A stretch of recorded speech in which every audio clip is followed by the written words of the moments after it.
So let's talk about PAT in practice. So um, I'm going to pick on supermarkets for this exercise or for this example. When you're looking at supermarkets, what is their purpose? Well, their purpose is the same as any purpose of any company, and that is to make money. The whole point of HEB, Whole Foods, Kroger, you name it, their purpose is to make money. Who's their audience?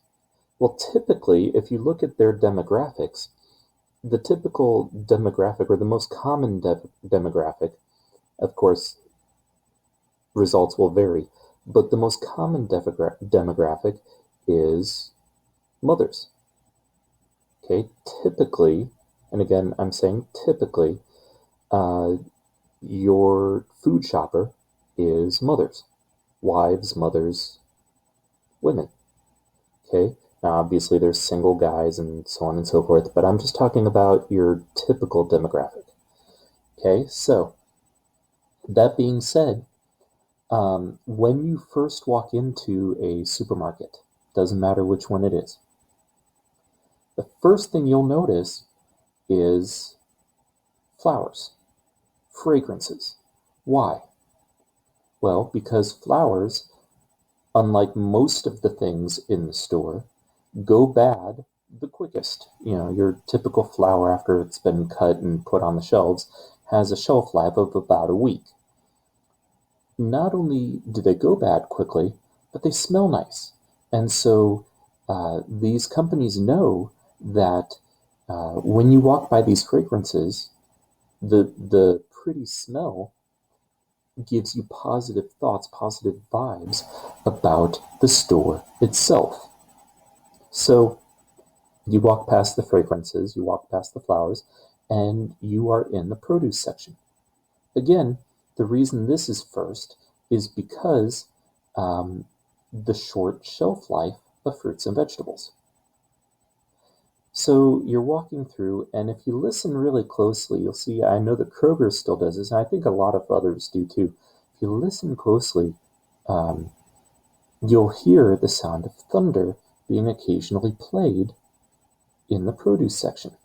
And you'll also see spritzes of water on the fruits and vegetables that are sitting in the cold section. Why?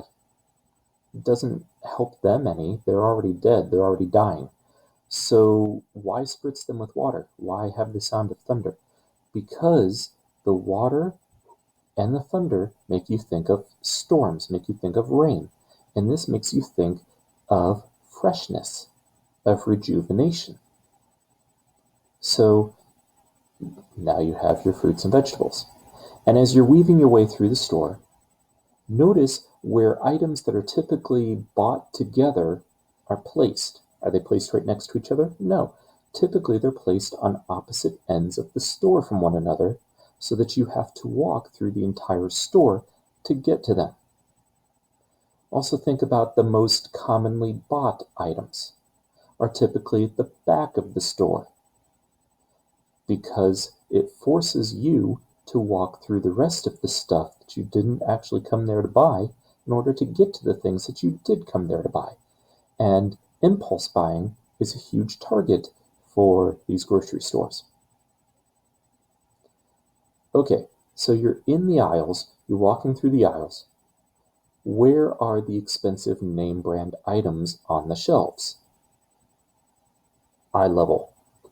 Because they know that the typical person is not going to look up or down to find the generic stuff that costs half as much but tastes exactly the same. You're going to buy the name brand stuff because it's at eye level, and let's face it, we're all a little lazy. What about stuff for kids? Kids cereal, kids candy, kids toys. Where's that? At kids eye level, or at the kids eye level of the shopping cart. Again, why? Because that's where the kid's going to see it. So, you have your items. You've gone all throughout the store. You now have about 20 more items than you actually came in there to buy. And now you're at the checkout counter. What's at the checkout counter? Candy, gum, magazines. Why? Impulse buying.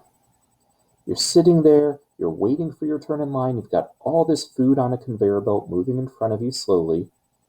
You're getting hungry. Oh, look, a candy bar, my favorite. Everybody's got a sweet tooth. So you buy a candy bar. It's an extra couple of bucks in their pocket. The line's taken a little long and you see a magazine cover. Oh, I wonder what the Kardashians are doing today. So you pick up the magazine, start leafing through it, but the line moves a little too quickly for you to finish the article. Now you gotta buy that. And again, it's just another impulse buy. All of these things are not placed in the store by accident. These are carefully curated and scientifically researched phenomenon that the stores, that the companies are well aware of. Take a look at Whole Foods, for example. A lot of you buy from Whole Foods because you think Whole Foods is organic, that the food is fresher, that it comes from more reliable sources and whatnot. Fun fact, Whole Foods gets a lot of their food from the same distributors as everybody else. Kroger's, whoever. You ever notice how a lot of the stuff in their store sits on crates or has little chalkboards with the prices chalked out on them? Why? Because it makes you think that the food is fresh off the farm, fresh off the truck, when in reality, it's been sitting in the same distribution store as the stuff from Kroger, but they jack up the price. What about that organic stuff? Fun fact, organic labels don't really mean much. It doesn't take much to label something organic.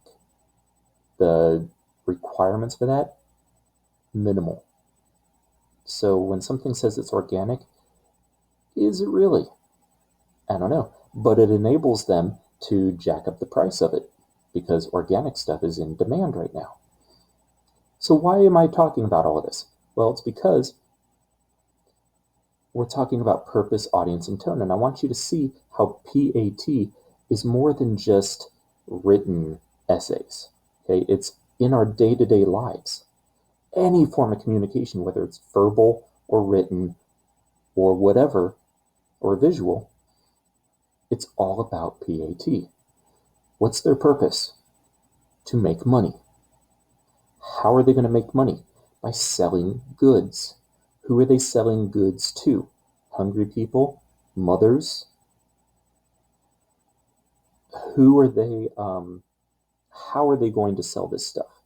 By making the food seem fresh, by making it seem healthy, by putting it in strategic places, like eye level and whatnot. At the end of the day, all of these things work together for them to communicate to you, their customer, that you need the thing that they are selling. This benefits you, you get the thing that you need. This benefits them, they get the money from you. It's a win-win. Everybody wins. Purpose, audience, tone.